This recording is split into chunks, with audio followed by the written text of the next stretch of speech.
Imaginez une ville où la nourriture ne manquait jamais, où le sol était si fertile qu'il suffisait de jeter une graine par terre pour qu'en quelques semaines, une plantation surgisse, où des rivières d'eau douce coupaient une vallée si verte, si exubérante, que le texte biblique lui-même, Genèse 13, verset 10, compare cette région au jardin d'Éden.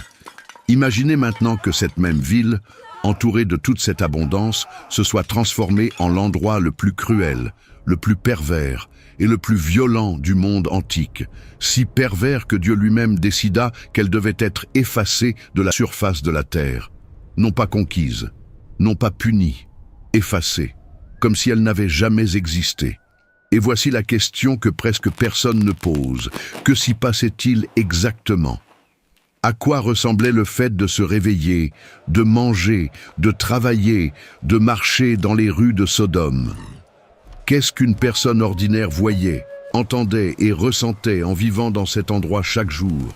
Pour comprendre Sodome, vous devez d'abord comprendre où elle se situait, et le décor va vous surprendre, car il n'a rien à voir avec un désert.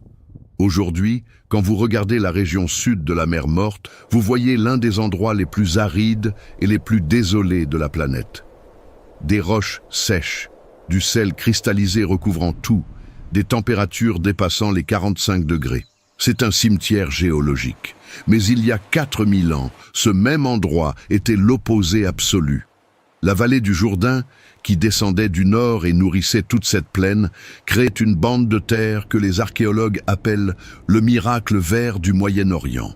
Nous parlons d'une région de plus de 25 km de long sur 10 de large, irriguée par des sources naturelles, avec des pluies régulières et un climat qui permettait 2, parfois 3 récoltes par an. Et Sodome se trouvait en plein cœur de ce paradis. Ce n'était pas une ville isolée, elle faisait partie d'une alliance de 5 villes qui dominaient la plaine. Sodome, Gomorrhe, Adma, Tseboïm et Tsoar. 5 cités-États qui contrôlaient la région la plus riche de l'ancienne Canaan. Mais Sodome était la plus grande, la plus puissante, la capitale non officielle de cette confédération. Le roi de Sodome était celui qui parlait au nom de toutes les autres. Et la raison est simple, la richesse. Sodome possédait une telle richesse qu'elle attirait des marchands venant de centaines de kilomètres. Mais d'où venait tout cet argent? C'est ici qu'intervient un détail que la plupart des gens ignorent. La principale source de richesse de Sodome n'était pas seulement l'agriculture, c'était le bitume. Genèse 14, verset 10, mentionne que la vallée de Sidim, la région où se trouvaient ces villes, était pleine de puits de bitume. Le bitume est essentiellement de l'asphalte naturel, une substance sombre et visqueuse qui jaillit du sol dans les régions possédant des gisements de pétrole. Et dans le monde antique, le bitume était de l'or noir, littéralement. On l'utilisait pour imperméabiliser les bateaux, sceller les briques, calfater les citernes d'eau, embaumer les corps en Égypte et même comme mortier de construction. Quand la Bible dit que la tour de Babel a été construite avec du bitume au lieu de mortier, c'est de ce matériau qu'il s'agit. Et Sodome était assise sur l'un des plus grands gisements naturels de bitume du monde antique. Dressons donc le tableau complet. Vous avez une ville au sol absurdement fertile, à l'eau abondante, au climat parfait pour l'agriculture, et par-dessus tout cela, une mine naturelle de l'une des ressources les plus précieuses de l'Antiquité. Le résultat, une richesse obscène. Et le prophète Ézéchiel, des siècles plus tard, le confirmera avec une précision chirurgicale.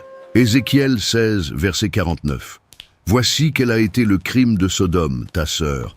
Elle avait de l'orgueil, elle vivait dans l'abondance et dans une tranquille insouciance. » L'abondance de pain. Une tranquille insouciance. Ce n'était pas une ville luttant pour sa survie. C'était une ville qui avait tout, et cet excès est précisément ce qui l'a détruite de l'intérieur. Imaginez maintenant que vous approchez de Sodome pour la première fois. Vous êtes un voyageur, peut-être un marchand, venant du nord par la route qui longe le Jourdain. Après des jours de marche à travers des collines sèches et un terrain pierreux, vous commencez à descendre vers la vallée, et le changement est presque abrupt. L'air devient plus humide. L'odeur change, passant de la poussière sèche à la végétation vivante, à la terre mouillée, aux fleurs sauvages. Vous commencez à voir des rangées de palmiers dattiers, des champs d'orge et de blé s'étendant à perte de vue, des vergers de figuiers et d'oliviers chargés de fruits, des troupeaux de moutons et de chèvres paissant dans des champs verts, et à l'horizon, les murs de Sodome. Des fouilles archéologiques sur le site de Tal el-Hammam, en Jordanie, que de nombreux chercheurs considèrent comme la Sodome biblique, ont révélé quelque chose d'impressionnant. La ville de l'âge du bronze dans cette région possédait des murailles s'élevant jusqu'à 10 mètres de haut et 5 mètres d'épaisseur à la base. Pour vous donner une idée, c'est un mur de la hauteur d'un immeuble de 3 étages, assez épais pour que 2 voitures puissent passer côte à côte au sommet. Et ces murailles entouraient une zone estimée à plus de 36 hectares, une ville immense pour les standards de l'époque, plus grande que n'importe quelle autre trouvée dans la région du sud du Jourdain. Entre 15 000 et 25 000 personnes vivaient à l'intérieur de ces murs. Cela peut sembler peu selon les critères d'aujourd'hui, mais dans le monde de 2000 avant Jésus-Christ, une ville de cette taille était une métropole. Vous franchissez les portes de la ville et la première chose qui vous frappe est le son. Sodome n'était pas silencieuse. Pensez au bruit d'un marché à ciel ouvert multiplié par 10, des vendeurs criant leur prix, le battement des marteaux des forgerons façonnant le bronze, le grincement des charrettes en bois tirées par des ânes sur des rues de terre battue, des enfants qui courent, des chèvres qui bêlent, de la musique provenant d'un endroit que vous ne parvenez pas à identifier. L'odeur est un mélange agressif d'épices, cumin, coriandre, cannelle, mêlé au fumier animal, au pain cuisant dans des fours d'argile, et, sous tout cela, cette odeur huileuse, lourde, presque chimique, du bitume chauffé quelque part à proximité. Si ce niveau de détail vous a impressionné, laissez un j'aime dès maintenant pour que cette vidéo touche plus de personnes. Les rues principales étaient assez larges pour que 2 charrettes se croisent, mais les ruelles latérales étaient étroites, sombres, couvertes d'auvents en tissu qui bloquèrent le soleil de midi. Les maisons de la majorité de la population étaient des constructions simples, des briques de boue séchées au soleil, des toits plats faits de poutres en bois recouvertes de paille et d'argile. 2, peut-être 3 pièces au maximum, un sol en terre battue, une seule ouverture servant à la fois de porte et de fenêtre. Pas de vitres, pas d'intimité. Vous entendiez vos voisins parler, se disputer, manger. Les familles cuisinaient à l'extérieur, dans de petits fours d'argile appelés tabins, et la fumée montait et se mélangeait en une brume permanente qui recouvrait les toits de la ville au crépuscule. Mais Sodome n'était pas une ville d'égaux, et c'est ici que commence la partie qui révèle le véritable caractère de cet endroit. Alors que la majorité vivait dans ces maisons exiguës, l'élite de Sodome vivait dans un autre monde, littéralement. Les maisons des riches se trouvaient au centre de la ville, plus près des temples et des bâtiments administratifs. C'étaient des constructions à 2 étages, avec des cours intérieures, des sols revêtus de pierres polies, des murs enduits et peints avec des pigments importés. Certaines possédaient des jardins intérieurs avec des fontaines alimentées par des canaux d'eau. Les meubles étaient faits de bois importé du Liban, du cèdre, qui coûtait une fortune à cause du transport, des tissus fins venus d'Égypte, des bijoux en or et en argent, de la céramique décorée de motifs imitant les styles de Mésopotamie. L'inégalité était brutale, et le plus perturbant est que, selon toutes les traditions décrivant Sodome, tant le texte biblique que les anciens commentaires rabbiniques, cette inégalité n'était pas un défaut du système, c'était le système. L'élite de Sodome ne se contentait pas d'accumuler des richesses, elle avait créé des lois pour garantir que cette richesse ne soit jamais partagée. L'étranger qui entrait dans Sodome ne recevait aucune hospitalité, il était exploité, volé. Et lorsqu'il se plaignait, les juges de la ville eux-mêmes donnent raison aux voleurs. Cela semble exagéré? Attendez. Car les détails du système judiciaire de Sodome sont si absurdes qu'ils semblent inventés. Mais ils sont enregistrés dans les sources les plus anciennes que nous possédons.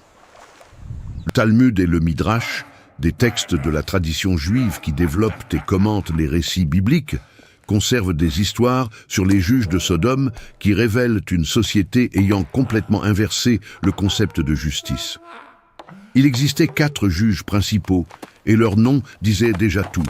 Shakrai, qui signifie menteur, Shakrurai, grand menteur, Zaïfai, faussaire, et Mazledina, pervertisseur de justice. 4 juges. Tous les 4 étaient corrompus par définition.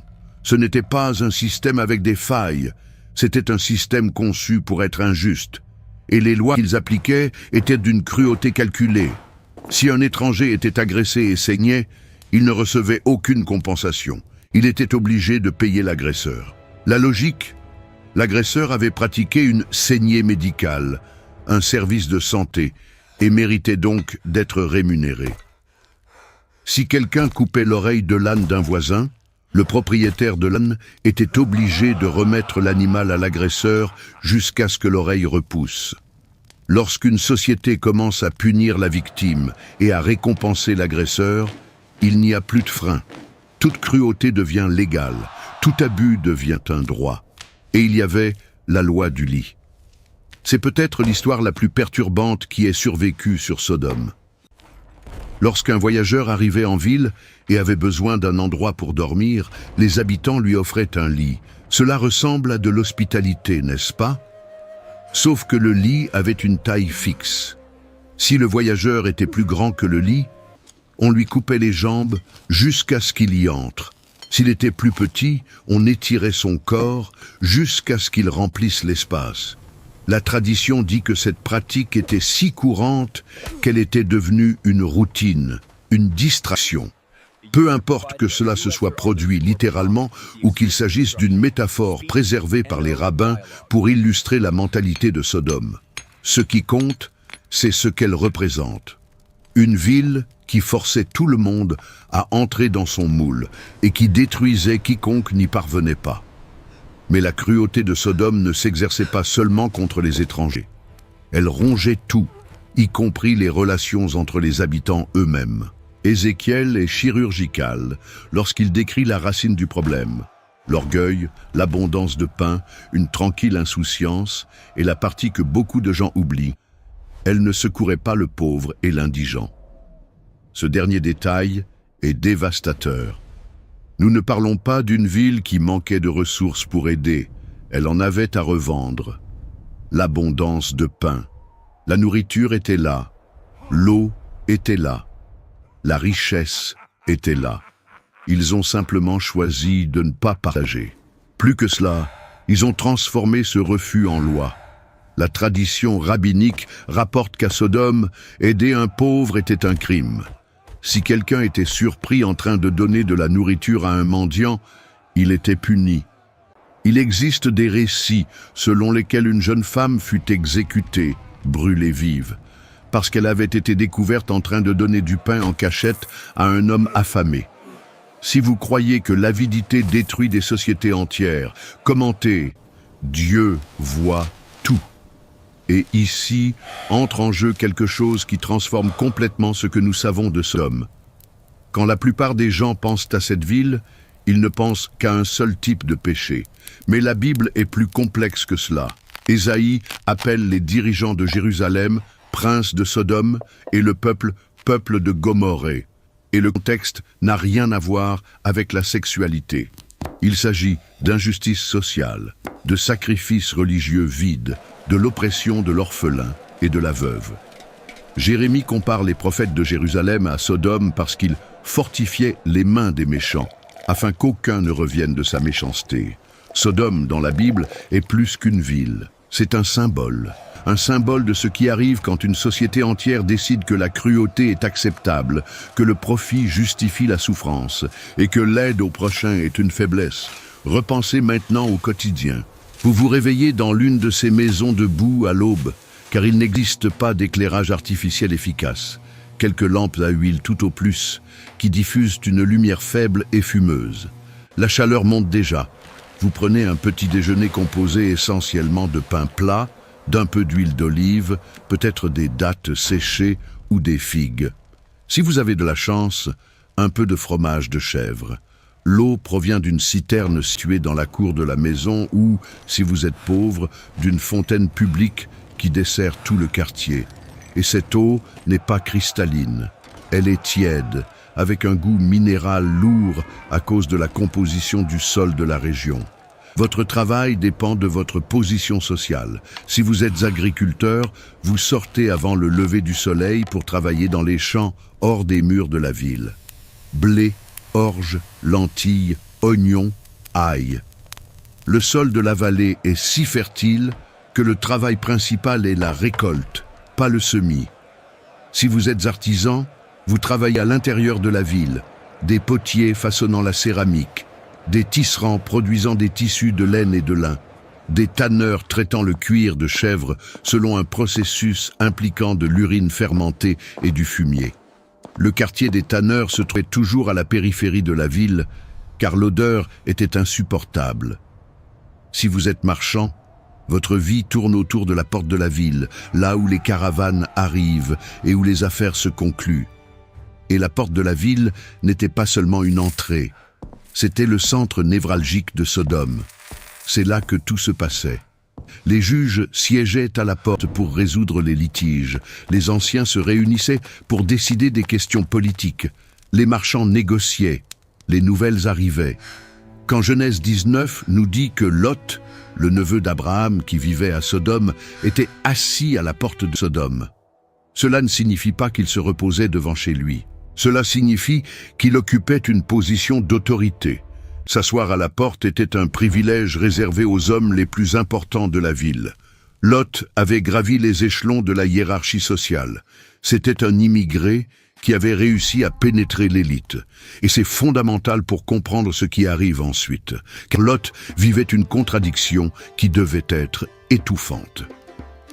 2 Pierre 2, 7, 8 dit explicitement que Lot était un homme juste qui tourmentait jour après jour son âme juste à cause des œuvres iniques qu'il voyait et entendait. Jour après jour. Pensez à cette expression. Ce n'était pas un événement isolé qui le perturbait. C'était un tourment continu. Il voyait l'injustice au tribunal de la porte. Il entendait les cris la nuit. Il savait ce qui arrivait aux étrangers, et pourtant, il restait. Il y vivait avec sa femme et ses filles. Il avait une maison, des propriétés, une position sociale. La richesse de Sodome avait piégé même l'homme que la Bible appelle juste. Et les nuits à Sodome étaient un autre monde. Quand le soleil se couchait et que la chaleur du jour commençait à diminuer, la ville ne s'endormait pas. Elle s'éveillait. Les sources d'éclairage étaient des torches fixées au coin des rues principales et des lampes à huile suspendues aux entrées des maisons. La lumière était faible, orangée, vacillante, créant des ombres qui bougeaient sur les murs de boue comme si la ville elle-même était vivante. Le son changeait. Moins de commerce, plus de musique, des instruments à cordes, des tambours à main, des voix qui chantent. Le vin coulait librement dans les maisons des riches. Les banquets pouvaient durer toute la nuit, avec de la viande rôtie, du pain à l'huile assaisonnée, des fruits secs et du miel. Mais dans les rues, l'ambiance était différente. Les traditions anciennes décrivent les nuits de Sodome comme dangereuses. La violence augmentait. Les groupes d'hommes que Genèse 19 décrit entourant la maison de Lot n'étaient pas une exception. Ils étaient à règle. L'hospitalité, qui dans tout le monde antique était considérée comme la plus sacrée des obligations sociales, était traitée à Sodome comme une menace. L'étranger était perçu non pas comme quelqu'un à protéger, mais comme quelqu'un à exploiter. Et cette inversion transformait la vertu en crime et le crime en divertissement, est ce qui sépare Sodome de n'importe quelle autre ville corrompue de l'Antiquité. Mais ce n'est que la surface. Ce qui se passait à l'intérieur des temples de Sodome, les rituels pratiqués la nuit dans les enceintes sacrées de la ville, c'est ce qui révèle réellement jusqu'où cette civilisation avait plongé. Et si les détails de la vie quotidienne sont déjà perturbants, préparez-vous, car ce qui suit va changer complètement votre perception de ce qu'était réellement Sodome. Pour comprendre ce qui se passait dans les temples de Sodome, il faut comprendre la religion cananéenne. Car Sodome n'adorait pas le Dieu d'Abraham. Les habitants de Sodome adoraient les dieux de la terre. Baal, le seigneur de l'orage et de la fertilité, Ashéra, la déesse mère associée à la terre, à la récolte et à la sexualité, et Mot, le dieu de la mort et du monde souterrain. Et la religion cananéenne n'était pas une religion de contemplation. C'était une religion de participation. Les temples n'étaient pas des endroits où l'on s'asseyait en silence pour prier. C'étaient des lieux où l'on agissait physiquement, violemment, sexuellement. Car dans la théologie cananéenne, le monde des dieux et le monde des humains étaient des miroirs. Si vous vouliez que Baal apporte la pluie, vous deviez imiter dans le temple ce que Baal faisait dans le ciel. Si vous vouliez qu'Ashéra bénisse la récolte, vous deviez reproduire dans l'enceinte sacrée l'acte de fertilité. Cela signifiait qu'à l'intérieur des temples se trouvaient des prêtresses et des prêtres dont la fonction rituelle était exclusivement sexuelle. Les textes d'Ougarit, une ville cananéenne au nord de la Syrie dont les archives ont été découvertes en 1929, révèlent en détail comment fonctionnait ce système. Les temples possédaient des chambres intérieures où les rituels avaient lieu. Les adorateurs apportaient des offrandes, céréales, animaux, argent, et participaient à des rites impliquant des rapports sexuels rituels comme moyen d'activer la fertilité de la terre. C'était un système religieux et économique. Le temple recevait la richesse, les prêtres contrôlaient l'accès au sacré, et la population croyait que sans ces rituels, les récoltes échoueraient. À Sodome, avec sa richesse obscène et son absence totale de limites morales, ces rituels ont probablement atteint un niveau d'intensité que d'autres cités cananéennes auraient jugé extrême. Quand une société supprime toute restriction éthique et déverse une richesse infinie dans un système religieux basé sur l'indulgence, le résultat est prévisible. Et il y avait pire, bien pire. L'archéologie et les textes anciens documentent une pratique qui existait dans certains courants de la religion cananéenne et qui, aujourd'hui encore, est difficile à accepter. Le sacrifice d'enfants. Le dieu Moloch, mentionné à plusieurs reprises dans la Bible comme l'abomination des Ammonites, était associé à un rituel appelé « passage par le feu ». Le Lévitique interdit expressément cette pratique et l'associe directement aux coutumes des peuples qui habitaient Canaan. Les fouilles à Carthage, colonie phénicienne en Afrique du Nord, ont révélé le Tophet, un cimetière contenant des milliers d'urnes renfermant des os calcinés de jeunes enfants, certains nouveau-nés, offerts en sacrifice. Il n'y a pas de consensus total sur le fait que Sodome pratiquait ce rituel spécifique, mais le contexte religieux, la proximité culturelle et la description biblique d'une méchanceté qui montait jusqu'au ciel rendent cette possibilité historiquement plausible. Et c'est précisément cette expression qui apparaît au moment où Dieu décide d'intervenir. Genèse 18, verset 20. Le cri contre Sodome et Gomorrhée s'est accru, et leur péché est énorme. Le mot hébreu utilisé ici pour cri est zéaka, et ce mot ne signifie pas simplement un bruit ou une plainte. Zéaka est le cri de celui qui est opprimé. C'est le cri du désespoir. C'est le même mot utilisé lorsque les Israélites crient vers Dieu sous l'esclavage en Égypte. Quand Dieu dit qu'il a entendu le cri de Sodome, il ne dit pas qu'il a entendu les péchés de la ville. Il dit qu'il a entendu les victimes, les étrangers torturés, les pauvres interdits de recevoir du pain, la jeune femme brûlée vive pour avoir nourri un affamé. C'est leur cri qui monte jusqu'au ciel, et Dieu descend pour vérifier. Et ce qui arrive ensuite est l'une des scènes les plus extraordinaires de toute la Bible. Avant d'aller à Sodome, Dieu s'arrête. Il s'arrête et parle avec Abraham. Et ce n'est pas une communication unilatérale, c'est un dialogue, une négociation. La Genèse dit « Cacherai-je à Abraham ce que je vais faire ?» Dieu décide de révéler son plan à Abraham avant de l'exécuter. Et Abraham fait quelque chose qu'aucun autre personnage biblique n'avait fait jusqu'alors. Il confronte Dieu, non pas avec rébellion, mais avec logique. Feras-tu aussi périr le juste avec le méchant? Peut-être y a-t-il 50 justes au milieu de la ville. Les feras-tu périr aussi, et ne pardonneras-tu pas à la ville à cause des 50 justes qui sont au milieu d'elle? L'audace de cette question est difficile à exagérer. Un homme mortel, debout dans le désert, argumentant avec le Créateur de l'univers sur la justice. Et le plus impressionnant, Dieu accepte l'argument. Si je trouve dans Sodome 50 justes au milieu de la ville, je pardonnerai à toute la ville à cause d'eux. Mais Abraham ne s'arrête pas là, il continue. Peut-être des 50 justes en manquera-t-il 5? 45, Dieu accepte. 40, Dieu accepte. 30, 20, 10. Abraham descend chiffre après chiffre, et à chaque fois, Dieu concède. Je ne la détruirai point à cause de ces 10. Et alors, Abraham s'arrête. Il ne demande pas moins de 10. Pourquoi? La tradition juive suggère qu'il croyait qu'au moins 10 justes existeraient à Sodome. Lot, sa femme, ses 2 filles, ses gendres. Cela aurait dû suffire. Cela aurait dû. Et alors arrivent les 2 anges. Genèse 19, verset 1. Les 2 anges arrivèrent à Sodome sur le soir. Le mot hébreu pour ange, ici, est malakim, ce qui signifie littéralement messager.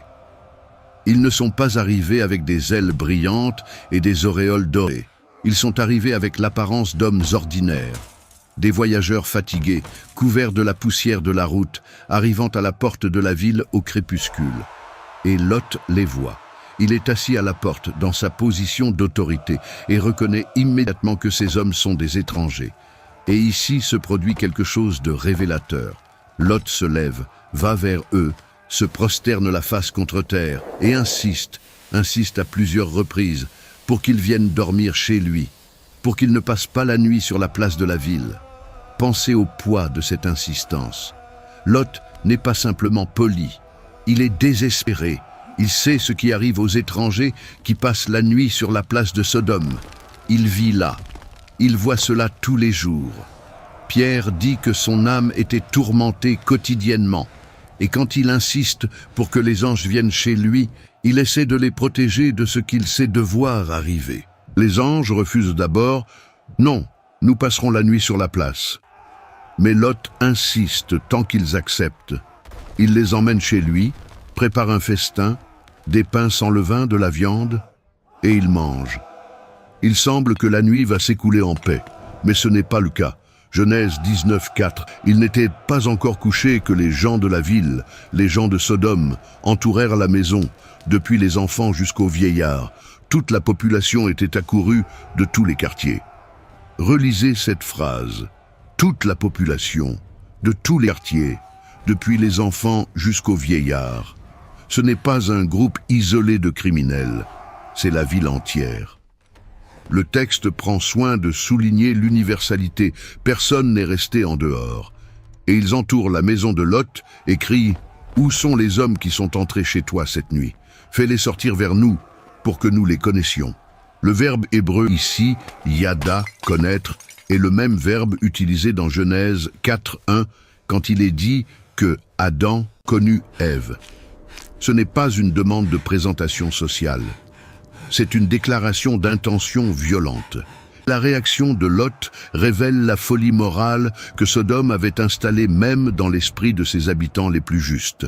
Lot sort, ferme la porte derrière lui et dit, et c'est l'un des passages les plus difficiles de toute la Bible, « Voici, j'ai 2 filles qui n'ont point connu d'homme. Je vous les amènerai dehors et vous leur ferez ce qu'il vous plaira.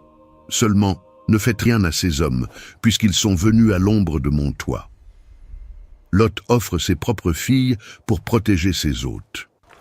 Selon la logique du monde antique, l'obligation d'hospitalité était si absolue que l'hôte devait tout sacrifier, y compris sa propre famille, pour protéger ceux qui étaient sous son toit. Mais même selon ces standards, l'offre de Lot montre à quel point vivre à Sodome avait déformé son sens moral. Il est appelé juste, et pourtant, la toxicité de cet endroit avait corrodé son jugement. La foule refuse, ils ne veulent pas des filles. Et leur réponse est aussi révélatrice que choquante. « Retire-toi, celui-ci est venu comme étranger et il veut faire le juge. » Lot était un immigré. Et même après des années de vie là-bas, après avoir gravi la hiérarchie, après avoir siégé à la porte, pour Sodome, il n'avait jamais cessé d'être celui de l'extérieur. L'étranger qui n'a pas le droit de donner son avis. Le masque de l'acceptation est tombé au moment où il a tenté d'imposer une limite morale. Et il s'avance contre Lot. Il pousse contre la porte. La situation est à quelques secondes de devenir incontrôlable quand les anges agissent. Ils tirent Lot à l'intérieur de la maison, ils ferment la porte et ils frappent la foule d'aveuglement. Le texte hébreu utilise le mot sanverim, un aveuglement confus, désorientant, qui fait qu'ils ne parviennent plus à trouver la porte. Et même aveugles, le texte dit qu'ils continuèrent d'essayer.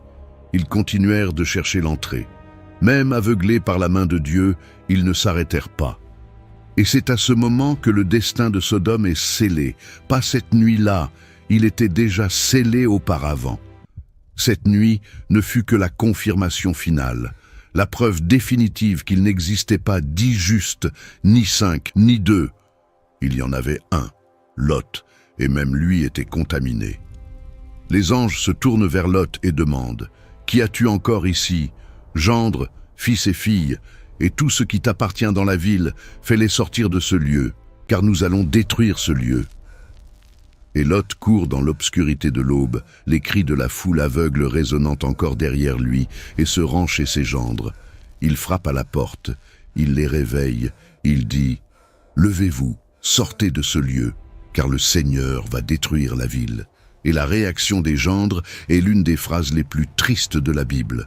Genèse 19:14. Mais aux yeux de ses gendres, il parut plaisanter. Ils ont ri, ils ont cru que c'était une blague, que le vieil homme délirait. La ville était debout, les murailles étaient solides, le commerce allait bien, le bitume continue de jaillir du sol. Les récoltes étaient garanties. La destruction. Quelle destruction! Sodome était éternelle. Sodome était invincible.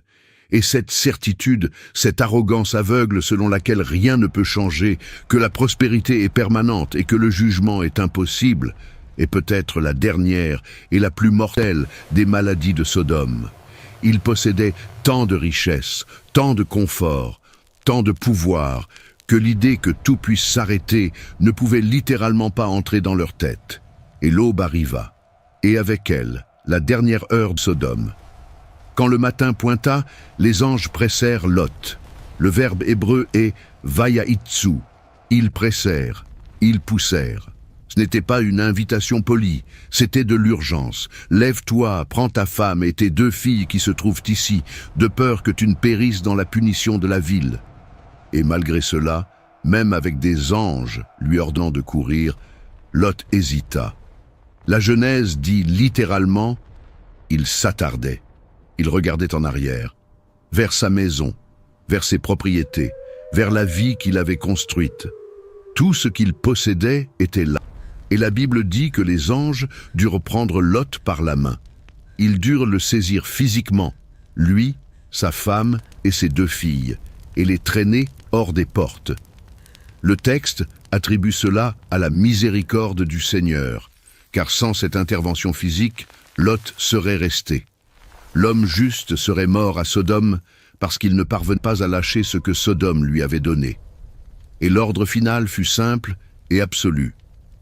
Sauve-toi pour ta vie, ne regarde pas derrière toi et ne t'arrête pas dans toute la plaine. Sauve-toi vers la montagne, de peur que tu ne périsses. Ne regarde pas derrière toi. 4 mots qui résonneront pour l'éternité. Lot, sa femme et ses 2 filles courent. Le soleil se lève sur les collines à l'est. L'air du matin est encore frais. Les champs de blé et d'orge autour de la ville sont encore verts, encore chargés, encore vivants. Les palmiers projettent encore des ombres allongées sur la route. La vallée du Jourdain ressemble encore au jardin d'Éden. Pour quelques minutes encore. Et alors, Genèse 19:24. Alors le Seigneur fit pleuvoir du ciel sur Sodome et sur Gomorrhe, du soufre et du feu, de la part du Seigneur. Le mot hébreu pour soufre est gofri. Le mot pour feu est esh. Et le verbe utilisé, imtir, fit pleuvoir, indiquent que ce ne fut pas une explosion unique. Ce fut une pluie continue de feu et de soufre tombant du ciel sur toute la plaine. Le verset suivant complète: Il détruisit ces villes, toute la plaine et tous les habitants des villes, et les plantes de la terre. Tout, pas seulement Sodome, pas seulement Gomorrhe, toute la plaine, les 5 villes, les champs, les plantations, les vergers, les troupeaux, les gens, les murs de 10 mètres de haut. Tout fut consumé. Le paradis qui ressemblait à l'Éden se transforma en quelques minutes en l'endroit le plus mort de la planète. Et à ce moment précis, la femme de Lot regarda en arrière. La Bible n'explique pas ce qu'elle a pensé. Elle ne dit pas s'il s'agissait de nostalgie, de curiosité ou d'incrédulité. Elle dit simplement: la femme de Lot regarda en arrière, et elle devint une statue de sel. Une seule phrase, sans drame additionnel, sans explication. La brièveté est brutale. Jésus, des siècles plus tard, utilisera cette scène comme un avertissement dans Luc, le passage le plus court de tout le Nouveau Testament. Souvenez-vous de la femme de Lot. 5 mots en français, 2 en grec. Elle est devenue le symbole éternel de celui qui ne parvient pas à lâcher le passé, même quand le passé est littéralement en flammes. Mais que s'est-il passé exactement dans la plaine ce jour-là? Le texte biblique décrit du feu et du soufre tombant du ciel. Pendant des siècles, cette description a été traitée comme purement surnaturelle, un miracle sans explication physique. Mais ces dernières décennies, la science a commencé à offrir une perspective fascinante. En 2021, une équipe internationale de chercheurs a publié une étude dans la revue Scientific Reports, l'une des publications du groupe Nature, analysant les ruines de Tal el-Hammam, en Jordanie, le principal candidat archéologique pour être la Sodome biblique. Ce qu'ils ont trouvé défie l'imagination. Les couches de destruction du site archéologique contiennent quelque chose qui ne devrait pas être là. Des sphérules de verre fondu, de la céramique fondue et des cristaux de quartz choqués. Un type de déformation cristalline qui ne se produit que sous des pressions et des températures extrêmes. Nous parlons de températures supérieures à 2000 degrés Celsius. Aucun incendie normal, aucune éruption volcanique de la région, aucune attaque militaire de l'âge du bronze ne produit cela. Savez-vous ce qui le produit? Un événement d'impact cosmique, un astéroïde ou un fragment de comète explosant dans l'atmosphère. Les chercheurs ont comparé les preuves de Tal el-Hammam avec celles trouvées à Tunguska, en Sibérie, où en 1908 un objet cosmique a explosé dans les airs et dévasté 2000 km² de forêt sans laisser de cratère. La signature est similaire. Une explosion aérienne, ce que les scientifiques appellent un airburst, libérant une énergie équivalente à des centaines de bombes d'Hiroshima. L'onde de choc aurait balayé toute la plaine en quelques secondes. Les températures auraient été assez élevées pour faire fondre la céramique, vaporiser les tissus humains et transformer la surface du sol en verre. Les murs d'adobe de 4 étages, ces murs qui faisaient de Sodome une forteresse, auraient été arrachés jusqu'aux fondations. Et c'est exactement ce que les archéologues ont trouvé. Les parties supérieures de tous les murs ont simplement disparu. Elles ne se sont pas effondrées, elles ne sont pas tombées, elles ont été emportées, comme si une main gigantesque était passée sur la ville et avait tout rasé au-dessus d'1 mètre de hauteur. Et il y a plus. L'analyse du sol a révélé des concentrations anormalement élevées de sel dans les couches de destruction, du sel, en quantité si élevée qu'elles ont rendu la Terre complètement stérile. Les chercheurs estiment que l'onde de choc a pu frapper la mer Morte, qui était déjà hypersaline à l'époque, et projeter des millions de tonnes d'eau salée et de cristaux de sel sur toute la plaine. Cela expliquerait pourquoi la région, autrefois décrite comme le jardin d'Éden, s'est transformée en un désert de sel où rien ne pousse depuis 4000 ans. Et cela expliquerait aussi un détail que beaucoup de lecteurs de la Bible ont toujours trouvé étrange. La femme de Lot transformée en statue de sel.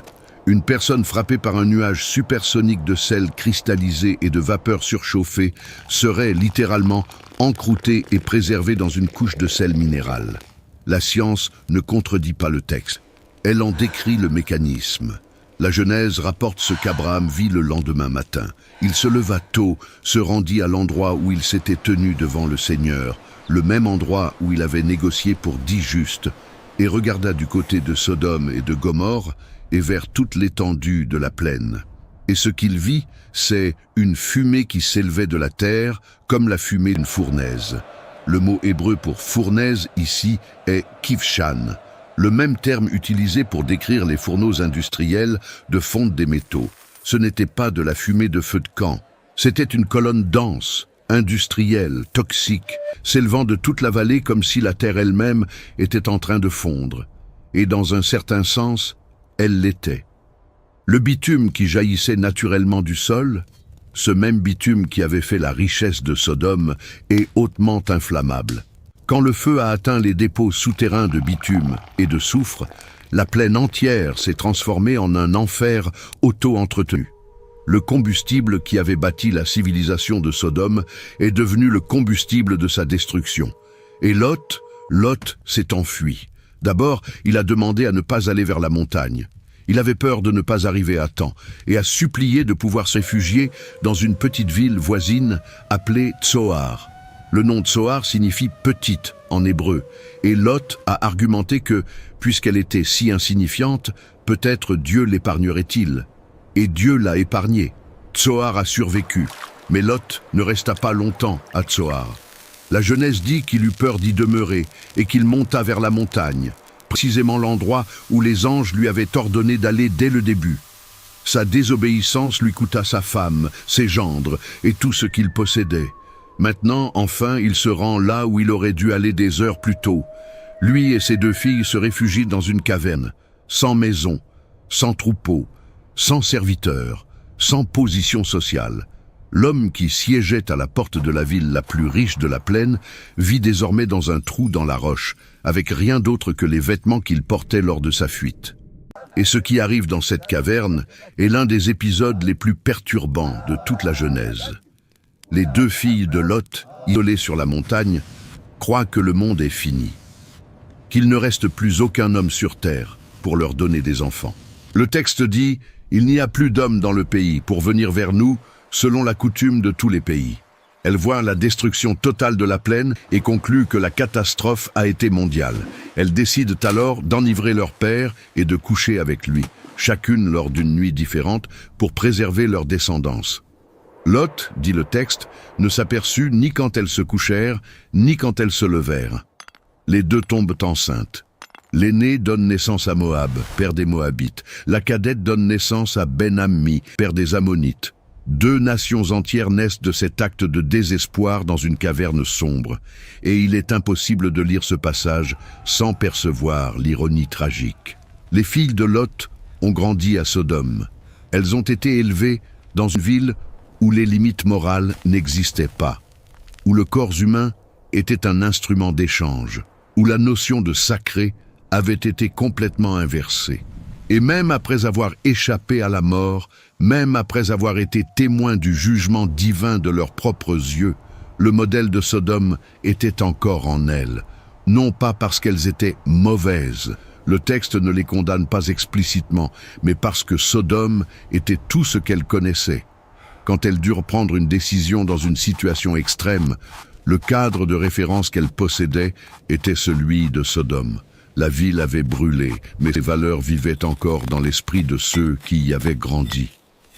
Et c'est peut-être l'aspect le plus effrayant de toute cette histoire. On peut sortir la personne de Sodome, mais sortir Sodome de la personne est infiniment plus difficile. Aujourd'hui, si vous voyagez au sud de la mer Morte, vous trouverez quelque chose qu'aucun autre endroit de la planète n'offre. Le point le plus bas de la surface terrestre, 430 mètres sous le niveau de la mer. Une dépression si profonde que l'air y est plus dense que partout ailleurs sur Terre. Et les rayons ultraviolets sont filtrés par une couche supplémentaire d'atmosphère. L'eau de la mer Morte contient 34% de salinité, presque 10 fois plus que l'océan. Aucun poisson n'y survit, aucune plante aquatique, aucun organisme complexe. D'où son nom, la mer morte. Et tout autour, le paysage est un désert de sel, de marne et de gypse. Des formations géologiques étranges s'élèvent comme des monuments blancs et gris. Près de la localité du mont Sodome, oui, l'endroit porte encore ce nom, il existe des piliers de sel naturel sculptés par l'érosion. L'un d'eux, pendant des siècles, a été identifié par la tradition locale comme la femme de Lot. Les Bédouins racontent encore l'histoire. Mais le plus révélateur n'est pas ce que vous voyez, c'est ce que vous ne voyez pas. Sur les cartes anciennes, la plaine au sud et au sud-est de la mer Morte était marquée comme une terre fertile. La basse vallée du Jourdain, selon toutes les descriptions antérieures à l'âge du bronze moyen, était abondamment irriguée, verte, productive. Aujourd'hui, il n'y a plus rien là-bas. Absolument rien. Le changement est si radical, si complet, que géologues et archéologues s'accordent à dire que quelque chose de catastrophique s'est produit dans cette région entre 1800 et 1650 avant Jésus-Christ. Les villes qui s'y trouvaient et les relevés archéologiques ont identifié plus de 20 colonies dans la plaine autour de Tal el-Hammam, ont toutes été abandonnées simultanément. Non pas graduellement, non pas une par une, mais toutes en même temps.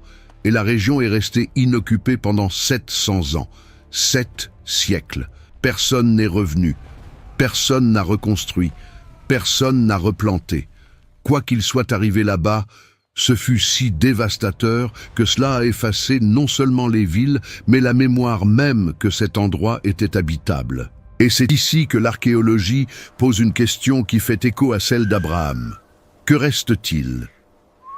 Quand les fouilleurs de Tal el-Hammam traversent la couche de destruction et atteignent les strates inférieures, ils trouvent une ville vibrante. De la céramique peinte avec des motifs élaborés, des seaux cylindres importés de Mésopotamie, des outils en bronze poli, des ossements d'animaux domestiqués, moutons, chèvres, bétail, indiquant une économie agro-pastorale prospère. Et au-dessus de cette couche, séparée par quelques centimètres de cendres, de verre fondu et de sel, rien. Le vide, l'abandon total. C'est comme si quelqu'un avait tracé une ligne dans le temps et dit « Tout ce qui précède est la civilisation, tout ce qui suit est la mort ». Les archéologues appellent cela un hiatus occupationnel. Mais le texte biblique a un autre nom pour cela, le jugement. Et l'héritage de Sodome ne s'est pas terminé dans les cendres. Au contraire, Sodome est devenu la référence permanente, le vocabulaire universel pour décrire la limite ultime de la dépravation humaine. Quand les prophètes d'Israël veulent décrire la pire situation possible, ils invoquent donc Sodome, Ésaïe. Écoutez la parole du Seigneur, chef de Sodome. Il s'adresse à Jérusalem, à sa propre capitale. Il est en train de dire « Vous êtes devenus identiques ». Jérémie. Dans les prophètes de Jérusalem, j'ai vu des choses horribles. Ils sont adultères, ils marchent dans le mensonge, ils fortifient les mains des méchants, en sorte qu'aucun ne revient de sa méchanceté. Ils sont tous, à mes yeux, comme Sodome. Ézéchiel offre la définition la plus précise et la plus ignorée du péché de Sodome. Voici quel a été le crime de Sodome, ta sœur. Elle avait de l'orgueil, elle vivait dans l'abondance et dans une tranquille insouciance, elle et ses filles, et elle ne secourait pas le pauvre et l'indigent. L'orgueil, l'abondance, le confort et l'indifférence absolue à la souffrance d'autrui. Ézéchiel ne mentionne pas les péchés sexuels, il ne mentionne pas la violence, il va droit à la racine, une société qui avait tout et ne donnait rien. Jésus a aussi utilisé Sodome, et la manière dont il l'a fait est surprenante. Dans Matthieu, en envoyant ses disciples prêcher dans les villes d'Israël, il dit « Je vous le dis en vérité, au jour du jugement, le pays de Sodome et de Gomorrhe sera traité avec moins de rigueur que cette ville-là. » Moins de rigueur pour Sodome. La ville qui fut détruite par le feu du ciel recevra un jugement plus léger que la ville qui a entendu l'évangile et l'a rejeté. La logique est dévastatrice. Sodome n'a jamais eu l'opportunité d'entendre. Elle n'a jamais eu de prophète vivant parmi elles. Elle n'a jamais reçu de message direct de repentance. Mais les villes d'Israël avaient les prophètes, elles avaient la loi, elles avaient les miracles. Et pourtant, elles ont rejeté. Pour Jésus, la mesure du jugement n'est pas la taille du péché. C'est la taille de l'opportunité gâchée. Et c'est peut-être là la leçon qui traverse les 4000 ans qui nous séparent de Sodome. Ce n'est pas une leçon sur un type spécifique de péché. Ce n'est pas une histoire qui s'applique uniquement aux sociétés anciennes ou à des contextes lointains. Sodome est un miroir, et ce qu'il reflète est simple et terrible. Ce qui arrive quand une civilisation remplace le but par le plaisir, la compassion par le confort, la justice par la commodité. Quand les systèmes qui devraient protéger les vulnérables sont reconfigurés pour servir les puissants. Quand la richesse qui pourrait nourrir, construire, guérir, devient le narcotique qui anesthésie la conscience entière d'une société jusqu'à ce qu'elle ne puisse plus distinguer le bien du mal. Jusqu'à ce que la cruauté devienne un divertissement. Jusqu'à ce que la générosité devienne un crime. Jusqu'à ce que le cri des victimes monte si haut qu'il atteigne le ciel. Le prophète Ézéchiel termine sa comparaison avec Sodome par une promesse étrange et inattendue. Dans Ézéchiel 16, Dieu dit « Je ramènerai leurs captifs, les captifs de Sodome et de ses filles. » La restauration, même pour Sodome. Ce passage intrigue les théologiens depuis des millénaires, car Sodome a été complètement détruite. Il n'y a pas eu de captifs. Il n'y a eu aucun survivant à part Lot. Et pourtant, le texte parle de restauration. Certains interprètent cela comme un langage métaphorique. Dieu dit que même le cas le plus désespéré n'est pas hors de sa portée.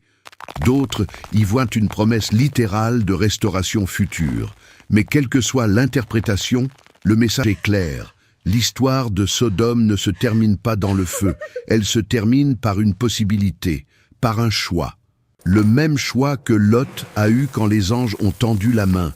Le même choix que la femme de Lot a eu quand elle a entendu l'ordre de ne pas regarder en arrière, courir ou rester, lâcher ou retenir, regarder devant soi ou regarder derrière soi. 4000 ans, c'est le temps que cette histoire survit. Des empires entiers sont nés et sont morts durant cet intervalle. Des langues ont été inventées et oubliées. Des continents ont été découverts et cartographiés. L'humanité est passée de la roue de bronze au satellite orbital. Et à chaque époque, dans chaque culture, dans chaque langue, quelqu'un a raconté l'histoire de Sodome. Non pas parce qu'il aimait les histoires de destruction, mais parce que chaque génération regarde ce récit et y reconnaît quelque chose qu'elle préférerait ne pas reconnaître. Non pas le feu, non pas le soufre, non pas la statue de sel, le reflet. Si vous avez aimé cette vidéo, cliquez sur celle qui s'affiche sur votre écran maintenant. Observation. L'appel à l'action, CTA, que vous avez demandé. Si cette vidéo vous a impressionné, cliquez sur la vidéo qui s'affiche sur votre écran maintenant. Je vous garantis qu'elle vous surprendra encore plus et marquée comme phrase brûlée dans votre fichier mémoire. J'ai utilisé une variation différente. De plus, la ligne de CTA actuelle serait remplacée par ce nouveau bloc final. Mais il y a une question que nous n'avons pas encore posée. Une question qui est peut-être la plus inconfortable de toutes. Et c'est celle-ci. Si Sodome existait aujourd'hui, avec ses rues pavées, ses marchés bondés, son économie florissante, son obsession pour le confort et le plaisir, la reconnaîtrions-nous comme étant Sodome? Ou ressemblerait-elle trop au monde que nous avons construit pour que nous puissions percevoir la similitude? Pensez-y. Une société où la richesse se concentre entre les mains de quelques-uns, tandis que les vulnérables sont ignorés. Où le divertissement repousse les limites un peu plus chaque année, normalisant ce que la génération précédente considérait comme impensable. Où l'hospitalité, la valeur la plus sacrée du monde antique, a été remplacée par des portails électroniques, des caméras de sécurité et une méfiance instinctive envers tout étranger. où l'abondance est si absolue que la nourriture est gaspillée à l'échelle industrielle, tandis que des millions de personnes meurent de faim à quelques kilomètres de là. Ézéchiel n'a pas décrit Sodome comme une anomalie, il l'a décrite comme un modèle. L'orgueil, l'abondance de pain, une tranquille insouciance et l'indifférence envers le nécessiteux. Ce n'est pas le portrait d'une ville aberrante de l'âge du bronze. C'est le portrait de n'importe quelle civilisation qui atteint son apogée matériel et décide que son propre confort est la seule valeur qui compte.